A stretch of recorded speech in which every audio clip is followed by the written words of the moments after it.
Hi అండి, welcome back to Sai Surya cooking channel. Today recipe వచ్చేసి మనం సాంబార్ పొడి అలాగే కంది పొడి చేసుకుందామండి. రెండు రకాల పొడులు అయితే చేసుకుందాం.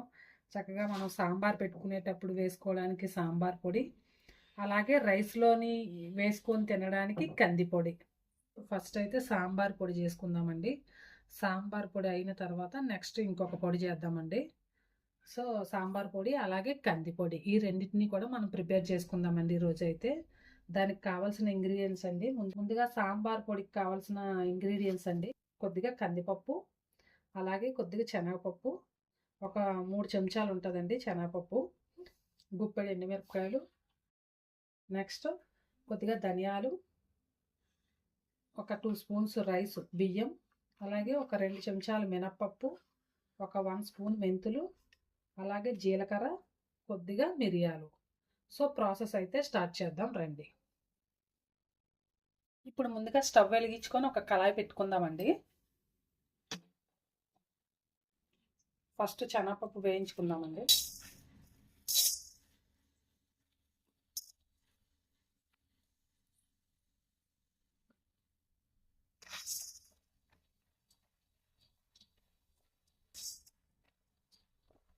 పప్పులన్నీ కూడా కొద్దిగా మంట మీడియం ఫ్లేమ్లో పెట్టుకొని వేయించుకోవాలండి, దోరగా మంచి కలర్ వచ్చే వరకు.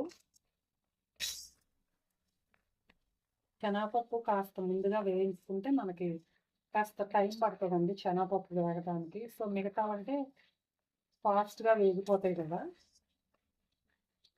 సో శనగపప్పు కొద్దిగా వేగింది కదండి, ఇప్పుడు ఇందులో కందిపప్పు వేసుకుందాం.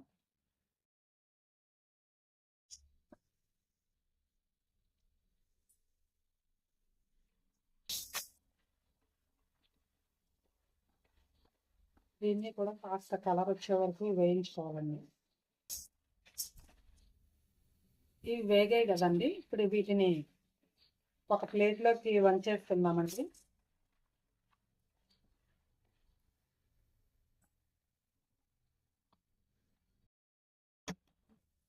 ప్లేట్లోకి వంచేసుకున్నాం కదండి, ఇప్పుడు నెక్స్ట్ మినపప్పు వేసుకుందామండి.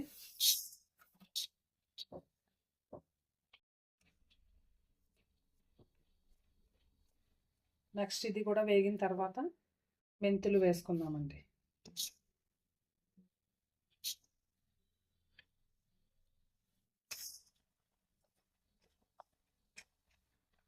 ఇవి కూడా వేగాయి కదండి, అలాగే బియ్యం వేసుకుందాం.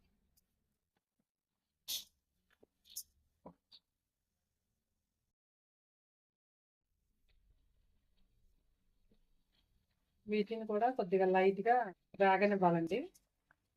సో ఇవి కూడా వేగిపోయాయి కదండి, వీటిని కూడా తీసేసుకుందాం. నెక్స్ట్ మనం చూపించిన ఈ ధనియాలు, జీలకర్ర, మిరియాలు అన్నీ కూడా వేసుకుందామండి. అలాగే ఎండుమిరపకాయలు కూడా వేసేసుకుందామండి. వీటిని కూడా అలాగే వేయించేసుకుందాం.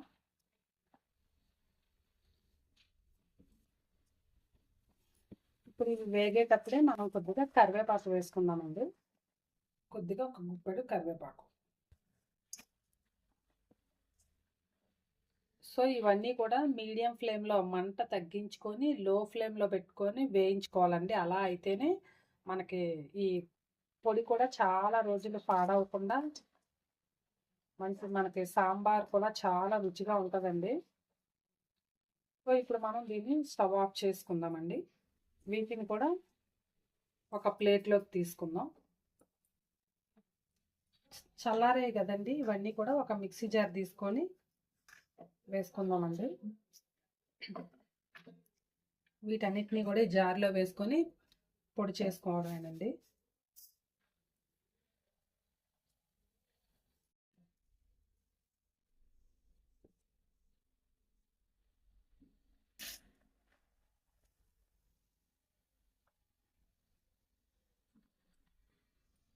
అలాగే ఇందులో కొద్దిగా పావు స్పూను ఇంగు వేసుకుందామండి. అలాగే కొద్దిగా పసుపు. ఇప్పుడు దీన్ని పౌడర్ చేసుకోవడమేనండి. సో సాంబార్ పొడి అయితే రెడీ అయిపోయిందండి. చక్కగా ఇలా చేసుకోవాలండి. సో దీన్ని ఇప్పుడు మనం ఒక గాజు బాటిల్ లేదా ప్లాస్టిక్దైనా సరే టైట్గా ఉన్న బాటిల్లో వేసుకుంటే మనకి చాలా రోజుల పాటు నిల్వ ఉంటుందండి.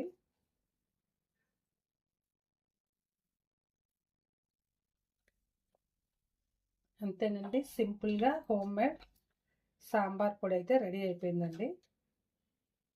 బాగా గుమగుమలాడుతూ మంచి సువాసన వస్తుందండి. ఇంతేనండి, సాంబార్ పొడి అయితే రెడీ అయిపోయిందండి. ఇప్పుడు మనం నెక్స్ట్ కందిపొడి చేసుకుందామండి.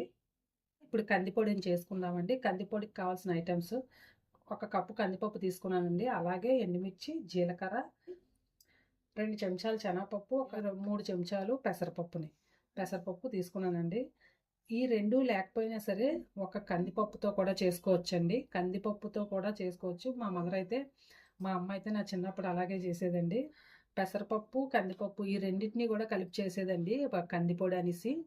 సో మంచి టేస్ట్ వస్తుందండి. డిఫరెంట్ టేస్ట్ వస్తుంది. మంచి సువాసన కూడా చాలా బాగుంటుంది నెయ్యి వేసుకొని తింటే రైస్లో.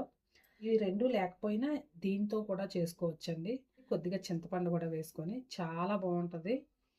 ఓకేనండి, ప్రాసెస్ అయితే స్టార్ట్ చేద్దాం. ఇప్పుడు మనం స్టవ్ వెలిగించి ఒక కళాయి పెట్టుకుందామండి. పెట్టుకున్నాక ఈ కందిపప్పుని వేయించుకుందాం.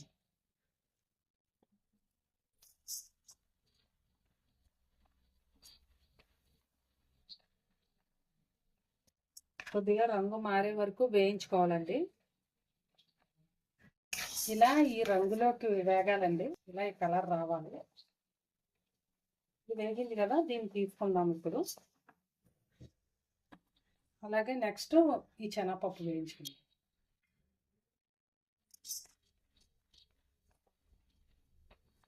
శనగపప్పుని కూడా తీసుకుందామండి. ఇది కూడా వేగింది కదా.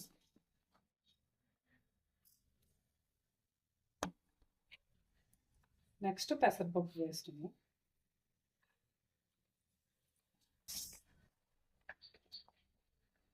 ఇది కూడా వేగింది కదా, దీన్ని కూడా తీసుకుందామండి. ఇప్పుడు ఎండుమిరపకాయలు వేస్తున్నాం. నేనైతే ఇలాగే చేసేదానండి. మా మదర్ కూడా ఇలాగే చేసేవారు. ఇలాగే వట్టిగానే అంటే డ్రై రోస్టే చేసేవారండి. ఆయిల్ అది వేయకుండా వేయించేది. సో నేను కూడా ఇంకా అప్పటి నుంచి అలాగే చేస్తానండి. చక్కగా సాయంత్రం మేము స్కూల్ నుంచి రాగానే ఒక్కోసారి అప్పుడు స్నాక్స్ అవి ఈవినింగ్ అంతలా ఏమున్నాయండి, ఏం లేవు కదా. వాళ్ళు పేరెంట్స్ ఎప్పుడైనా గారెలు అలాంటివి పకోడీలు వేస్తే ఎప్పుడైనా. ఇప్పుడు అలా కాదు, ఇప్పుడు పిల్లలకి డైలీ స్నాక్స్ ఉండాలి. సో అప్పుడైతే ఏదో ఏ 3 డేస్కో ఏ 4 డేస్కో అలా చేసేవారండి. సో ఈవినింగ్ అయితే స్కూల్ నుంచి కూడా రాగానే మేము అన్నమే తినేవాళ్ళం అండి. అప్పుడు కర్రీ ఉంటే కర్రీ వేసుకునే వాళ్ళం, లేదంటే ఇలా కందిపొడి కానీ పెసరపొడి కానీ ఇలాంటి పొడులు వేసి నెయ్యి లేదా నూనెతో కూడా తినేవాళ్ళం అండి కలుపుకొని. చాలా బాగుండేది. అంటే పప్పు నూనెలు ఉంటాయి కదండి, నువ్వుల నూనె. సో మిరపకాయలు వేగాయి కదండి, ఒక చెంచా జీలకర్ర వేసుకుందాం.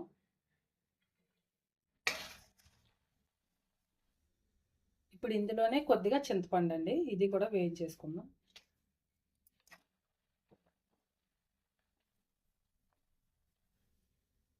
అలాగే ఇందులోనే పొడికి సరిపడా ఉప్పు అండి.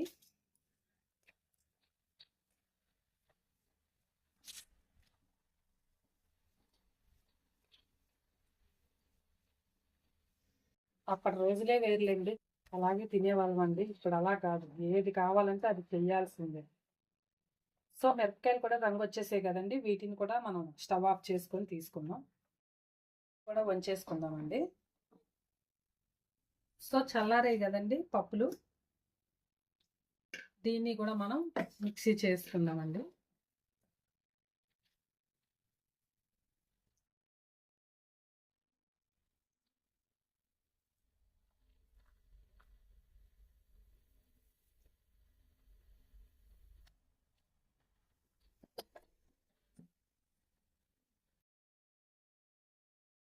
కొంతమంది నచ్చితే వెల్లుల్లి పలుకులు కూడా వేసుకుంటారండి. సో నేనైతే వేయనండి ఎప్పుడూను. ఇప్పుడు దీన్ని పౌడర్ చేసుకుందామండి. ఇంతేనండి, కంది పొడి కూడా రెడీ అయిపోయింది. ఇప్పుడు దీన్ని కూడా ఒక జార్లో వేసుకుందాం. చక్కగా ఇప్పుడు మనం దీన్ని ఒక గాజు సీసాలో వేసి స్టోర్ చేసుకుంటే ఎప్పుడు కావాలంటే అప్పుడు తినొచ్చండి. అంత బాగుంటుంది వేడివేడి అన్నంలో వేసుకొని. సో ఇలాంటి గాజు సీసాలో వేసుకొని మనం స్టోర్ చేసుకుందామండి.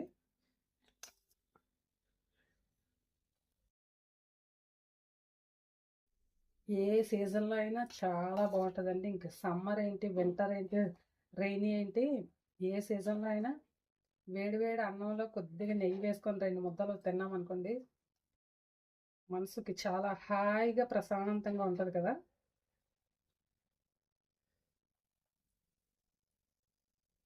అంతేనండి, కందిపొడి కూడా రెడీ అయిపోయింది. చాలా బాగుంటుంది వేడివేడిగా రైస్లో వేసుకొని నెయ్యి వేసుకొని తిన్నామనుకోండి, చాలా బాగుంటుంది. సో ఎంతేనండి, సాంబార్ పొడి మన కందిపొడి రెండు కూడా రెడీ అయిపోయాయండి. చాలా తక్కువ టైంలో కూడా అయిపోతాయండి. చేసి పెట్టుకున్నాం అనుకోండి, చక్కగా ఒక 2-3 నెలల పాటు మనకి సాంబార్ పొడి కూడా స్టోర్ చేసుకోవచ్చు. ఇంట్లోనే చేసుకుంటాం కాబట్టి ఫ్రెష్గా పాడవకుండా మంచి రుచి, రంగు అన్నీ కూడా ఉంటాయండి. అలాగే కందిపొడి కూడా మనకి ఎప్పుడు కావాలంటే అప్పుడు రైస్లో వేసుకొని తినొచ్చండి. వేడి వేడి అన్నంలో వేసుకొని నెయ్యి వేసుకొని తింటే చాలా బాగుంటుంది. సో నచ్చితే కనుక మీరు ట్రై చేయండి. మీరు ట్రై చేసి అలాగే మీ ఫ్రెండ్స్కి, రిలేటివ్స్కి కూడా షేర్ చేయండి. నచ్చితే ఒక కామెంట్ కూడా పెట్టండి. Please like and subscribe my channel. Bye friends, మళ్ళీ నెక్స్ట్ వీడియోలో ఇంకో వంటతో కలుద్దాం.